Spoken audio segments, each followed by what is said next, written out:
This is Jarrod Horak. This is the final road to the 2024 Kentucky Derby points race, the Grade 3 Lexington at Keeneland, Saturday, April 13th, 2024.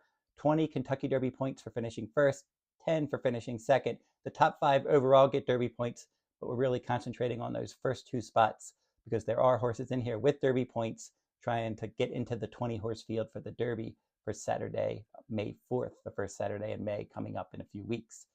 And last week I gave out 2 winners in this series, my 12th and 13th top choices in this Kentucky Derby video series. Let's see if I can finish strong and get another winner home this week. If you're interested in checking out my Kentucky Derby and Kentucky Oaks reports, head on over to todaysracingdigest.com. When you get to their website, at the top near the left on their front page, you'll see a Kentucky Derby tab. Click on that tab. It'll take you over to the Digest Derby page, and there you'll be able to read my Kentucky Derby and Kentucky Oaks reports. Every Monday, I update the Oaks. Every Tuesday, I update the Derby. And then throughout the week, I do other Oaks and Derby related articles at todaysracingdigest.com on their Kentucky Derby page. And coming later this spring, my annual Triple Crown Series full cards. This year, I'm going to be doing a full card for Kentucky Oaks Day and Kentucky Derby Day. And then I'm going to do Black Eyed Susan Day and Preakness Day, and then the 4-day Belmont Stakes Day festival at Saratoga this spring. So go over to the runawayhorse.com on my sales page for more details on my Triple Crown Series full cards. And you can also purchase those full cards at todaysracingdigest.com. And now we're going to get into the analysis of this video. 10th race at Keeneland, Grade 3, $400,000 Lexington Stakes for 3-year-olds. Mile and a 16th on the main track. 5:48 p.m. Eastern is the post time for this 10th race. And number 1, Secret Chat, will begin this field, and he's run 3 times with a win and 2/3. He romped in his debut at 6.5 furlongs at Gulfstream against Florida Bred Company, and then he was second in a stakes race, a 1-turn mile second time out, and then second again in a state bred optional claiming race at 6 furlongs last time. Stretching out in distance, he does lose Lasix in here, and he'll probably try to get forwardly placed from the inside post under Joao Rosario. And he's one that looks like a bit of an outsider because he will have to run faster. The Wine Steward, he's your morning line favorite. He's 5-2, but he hasn't run since finishing a close second in the Grade 1 Breeders' Futurity at Keeneland at 1 mile and a 16th last fall. This is a New York bred son of Vino Rosso. He won his debut by more than 6 lengths, stalking the pace. That was his 5-furlong debut against New York Bred Company. The Bashford Manor at Ellis Park, second time out. He won that one, stalking the pace. And then the Funny Side Stakes, a New York bred stakes race at Saratoga last summer at 6 furlongs. He stalked and won that one. And then he stretched out in that Breeders' Futurity, and it ran a good race against Locked. But it should be noted that the Wine Stewards had a great trip that day. Post 1 in an 8-horse field, stalked the pace, saved all the ground, stayed on the rail in the stretch. Locked was hung out wide from an outer post all the way around the track, but Locked was just clearly best by a half length. And then the Wine Steward was clearly second best. So we'll have to see if he's improved from age 2 to 3. Dilger is next for trainer Safi Joseph Jr., and he's run 4 times with a 1 win. That 1 win was in his last start. His first 2 starts on turf, he was unplaced. Then he was 8th, beaten 14 lengths in a 1-turn mile at Gulfstream. Another 1-turn mile at Gulfstream last time. 9-1, rallied from 6th in a 7-horse field to break his maiden by a nose. Stepping way up, he has a bullet work for this. Tyler Gaffalione got to know him last time, but he's definitely going to have to run a much better race. Footprint at 10-1. He's fairly consistent. 7 starts with a win, 2 seconds and 2/3, and he won his debut at Keeneland at 1 mile and a 16th, $150,000 maiden claiming race, and he rallied from off the pace to win that one nicely. But then after that, he hasn't been able to win in 6 starts. He was second in an allowance race at 1 mile and a 16th at Churchill. He was a close 3rd against Optional Claiming Company at Oaklawn, and then 3rd beaten a length at Oaklawn on February 24th. The Rushaway Stakes, mile and a 16th on all-weather ground at Turfway, adding blinkers and losing Lasix last time out. And he rallied from 7th early in post 9 in an 11-horse field. And he made an early move, and he got to within a neck of the lead, and then he ended up finishing second, beaten a neck there. Good effort, facing better company, switching surfaces in here. We know he likes Keeneland. Class is definitely an issue, and he has to run faster. Hades is next, and he's 7-2 morning line under his new rider, Jose Ortiz. He's putting blinkers on in here. He won his first 3 starts. He rallied from 7th and last in his debut, so he did go last to first, 5.5 furlong debut, maiden optional claiming race at Gulfstream. And in his second career start, a Florida bred allowance race at 7 furlongs, and he dominated that one. It was a slow early, fast late event. He was battling on the pace, and he won by 8. The Holy Bull, another slow early, fast late event. He was facing your 2-year-old champion Fierceness there, but Fierceness did not have a great start. He was the heavy favorite, and he disappointed, finishing 3rd. Hades had a nice start from the inside post, and the fractions were definitely to his liking. 25 flat, 50-2, 114-1. So he was having that great inside speed trip where Fierceness did not have a good start, and he had to rush up towards the outside. Fierceness battled with Hades, but he couldn't go with him, and then Hades was able to win by 2 lengths. The runner-up there, Domestic Product, rallied for the place, and Domestic Product would come back and win the Grade 3 Tampa Bay Derby. Fierceness would come back and dust Hades in the Florida Derby, because Fierceness won that one by 13 lengths. He's your Kentucky Derby favorite now. He's earned a big speed rating that day, and Hades from post 2 got bumped around at the start, never really got involved. He was 5th, beaten 19 lengths. Putting those blinkers on, switching to Jose Ortiz. They're probably going to want to get him more forwardly placed in here, but he's one that's going to have to run a lot better. This is not a race he was pointing to. The Florida Derby, they thought they could finish somewhere towards the top 3 and qualify for the Kentucky Derby there. He wasn't able to do that. Now they have to run him back.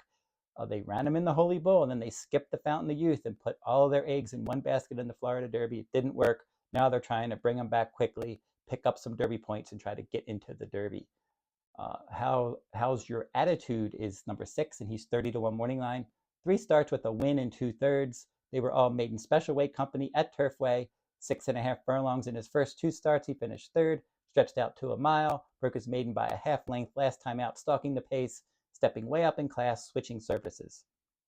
Everdoit, he's number 7. He'll probably scratch in here. He just ran at Keeneland, finishing unplaced on April 10th. Even if he did run here for whatever reason, they brought him back quickly, he would be an outsider. Encino, number 8, is an interesting surface switcher for Brad Cox. Brad Cox has had some success in this race in recent years, including First Mission winning it for him last year. This is a son of Nyquist and Bernardini, the dam sire. He's bred for dirt. In post 10 in his debut on all-weather ground in a 1-mile race at Turfway, he was 10th early, and he finished 2nd by a neck. He was the favorite there. And then he added Lasix in his second career start, heavy favorite there, and he was able to get out there and control the pace. He was dictating terms about a length in front, and he was able to maintain that lead until the stretch, and then he was a half length in front, and he was able to graduate by a half length. Lost Lasix in the John Battaglia Memorial at a mile and a 16th at Turfway last time. Post 10, 11-horse field, wide stalking trip, and he was able to win by a length over Epic Ride. Epic Ride came back, and he finished 3rd in the Bluegrass Stakes. So if Encino can handle this surface, he's a contender. This one is owned by Godolphin, and Florent Giroux will ride for the first time, and he wins races with Brad Cox. Liberal Arts was my top choice in the Arkansas Derby last time. Everything went wrong at the beginning. He just ran a poor race there, but he did have some success in Kentucky Derby points races before. The first Derby points race was the Grade 3 Iroquois, and he rallied for 3rd. And then in the Grade 3 Street Sense, he won that one on a wet track at Churchill. And then the Southwest Stakes, again, he caught a wet track, and he rallied to finish 3rd. He was beaten more than 8 lengths. Mystic Dan ran away with that one. The Liberal Arts galloped out in front of the field. He was finishing full of run in his first start of the year, and it seemed like he would improve in his next start.